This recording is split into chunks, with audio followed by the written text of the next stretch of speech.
Odd way to start things here today. Kind of tell you guys a bit of an update as to what's been going on around here. I've been working a lot at work lately. I got shipped down to a plant down in Tennessee for a while. Spent about 4 months down there doing an install. Came back, was working on an install over across the border in Canada, and then out of nowhere, my place of employment decided it was best to lay me off. At least that's what they called it. So here I am, back, able to make a video or two again while I'm looking for another job. So we'll see how that goes here. Been a lot going on around here. Not a lot of filming going on around here. So kind of one of the things that's been near and dear to my heart is when I was a kid, I think I was probably around 10 or 11 at the time, 1980-ish, 81-ish. Yeah, maybe 11 at the time, so I've been 1980. Was looking to get into BMX, and my dad said to me, "Hey, I've got $150 I'll put towards a BMX bike for you. All we have to do is run down to a local bike shop."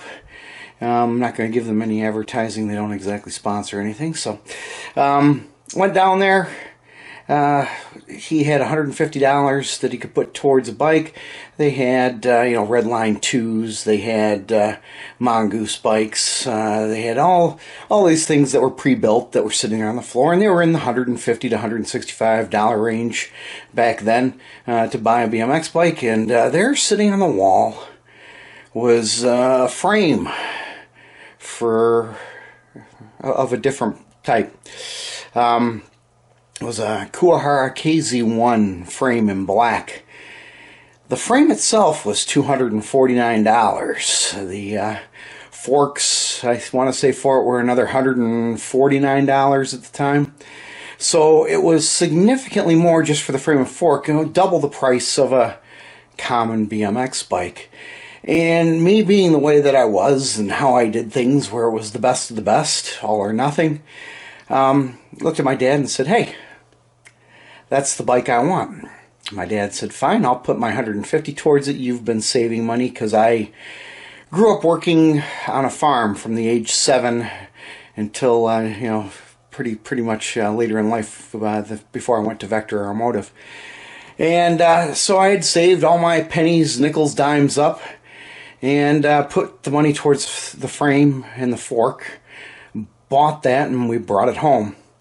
I needed a headset for it, needed a bottom bracket for it, needed cranks for it, hubs, wheels, spokes, tires, inner tubes, seat, etc. So over about a 2-year period, I put this whole thing together as a kid. A very cool bike. It was a lot of fun when I was a child. A lot of great memories on the bike. Over all these years I have kept said bike, there were some things wrong with it, from all the abuse, bunny hopping and broncoing as a kid. Definitely took its toll a little bit on the forks more than anything, because I had a headset, a Transaxle headset on there that would not stay tight, and no matter how many times you tightened it down, every time I go out and ride, it would eventually loosen up. And as it loosened up, of course, it worked itself back and forth on the threads for the fork. So without further ado, it's a work in progress.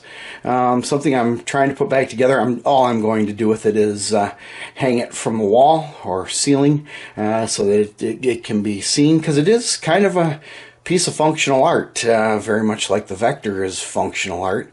This bicycle was, as a child, my idea of functional art, and so I'll show you what I've been working on here. This is one of the projects. We'll take a look at a couple of the others here too.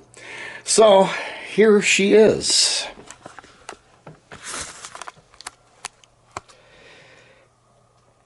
Still in pieces.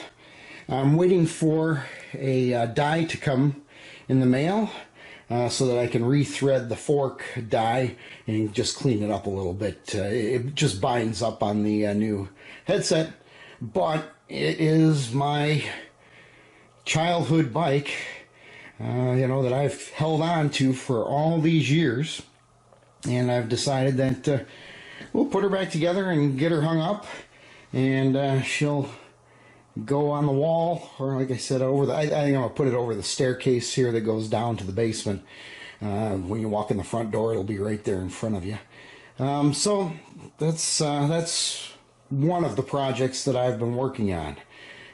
So we'll see how soon this comes together. I think the die's due in the beginning of March, so I'm patiently waiting for it. But then we'll assemble the whole thing, put it all together, and then hang it up from the ceiling here, and it'll be on display here, or I may put it on. There's a banister that I have that's about 12 inches wide, and I think I can put it on the banister. I've got a stand for it sitting there off to the left of the frame, and that stand fits on that banister just fine.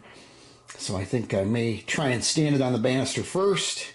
If all else fails, I do have a hanging method that I ordered up, and we'll be able to use that. So that is project number one, we'll call it, that we've been working on, trying to get back together and just put it there for nostalgia purposes, reliving my childhood. We had, I don't know how many thousands of miles we put on our BMX bikes as kids, but this darn thing has been everywhere. And of course, it's got the best of the best on it. It's got bullseye seal bearing hubs, bullseye seal bearing bottom bracket on it. It's got all the cool things you could have when you were a kid. Race Incorporated bars, Sun Tour neck. You've got Sun Tour cranks, Sun Tour MX1000 pedals on it. Just the coolest stuff you could buy at the time. The uniseat that's on it with the max pad. The uniseat is kind of a unique one. They did a limited run of fully. I want to say it was a fully composite carbon post with the plastic top on it.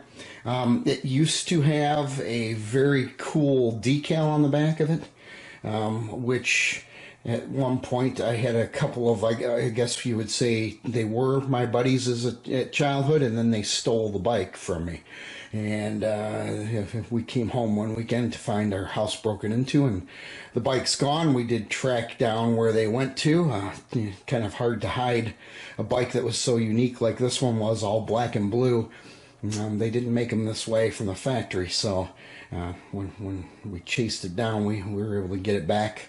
It was a kid, but they had peeled the sticker off the back of that seat, and that sticker was a very unique sticker on the back of a uniseat. It was all black and chrome, not the orange and blue colored one for the normal uniseat. So if I could ever find another one of those, I'd like to reapply it back on it and make it correctly, or make it correct, the way it was supposed to be. But other than that, that's been one of the big ones I've been working on. I'll show you project number 2 here out in the garage that I've been working on over Christmas, and we'll see. Let you see how that's coming along. All right, so back out here in the garage. Been a bit of a labor of love here over Christmas. I had a bit of vacation time from work. This was pre being laid off. They didn't lay me off until February 9th.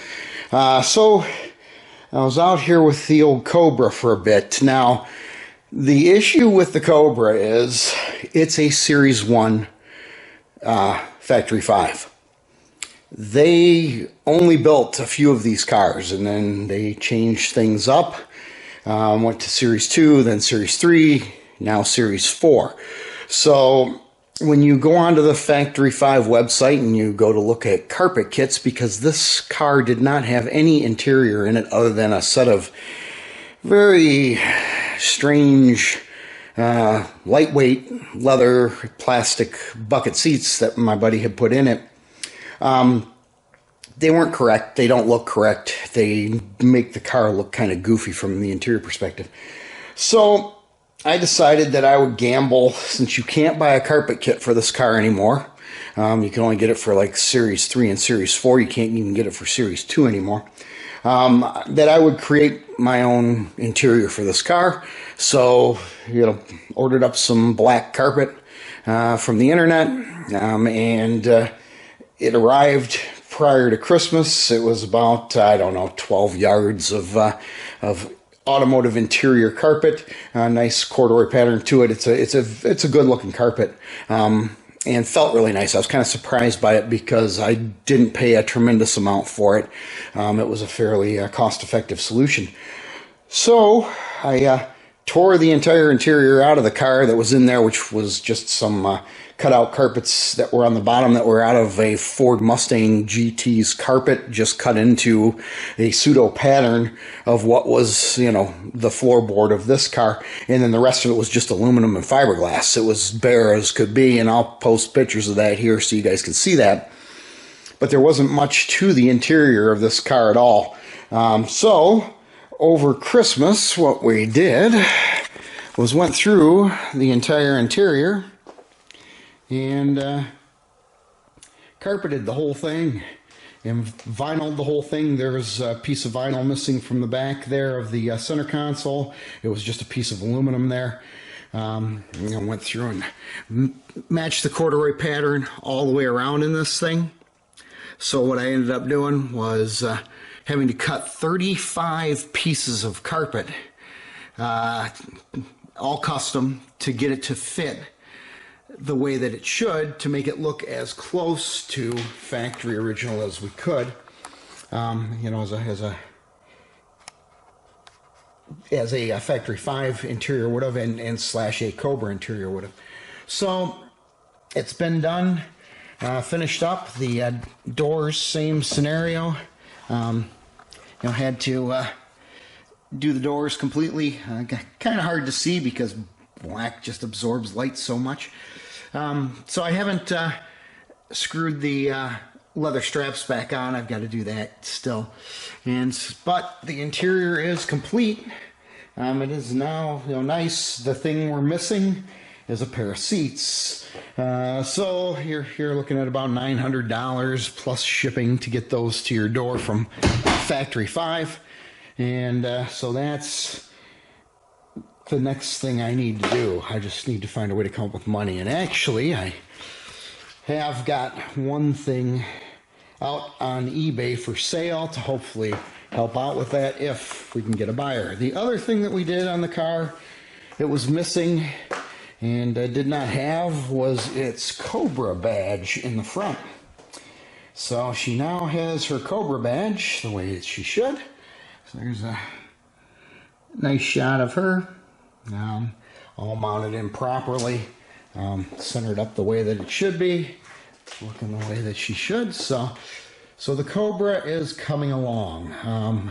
It literally needs a set of seats, and it needs a set of tires for it. The tires on it are all weather checked and very old. So as I had posted in a previous video out there, when I was contemplating selling the car, I've since gotten past the financial hardships for doing that. So we're not selling her. She's going to stay with me for the rest of my life.